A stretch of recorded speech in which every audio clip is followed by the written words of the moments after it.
maybe you're a bit like me. Maybe you struggle to love God as your number one. And you know you're meant to. You know you should, and maybe you even say that sometimes, yeah, I love God, he's my number one love, but in your heart you know that's not true. But you desperately want to love him. You want to love him first, but you don't know how.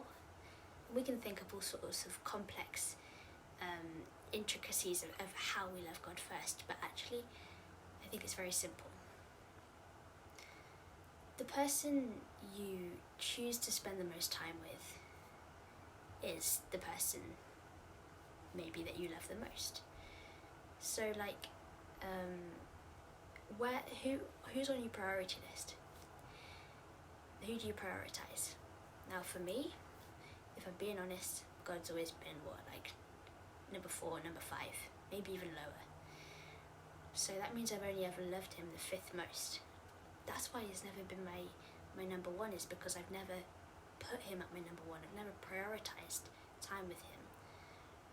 I've not spent the most time with him, so I don't love him as much as I want to.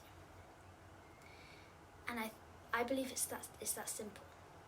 If you want to love God, if you want to truly love God more, then prioritize him more.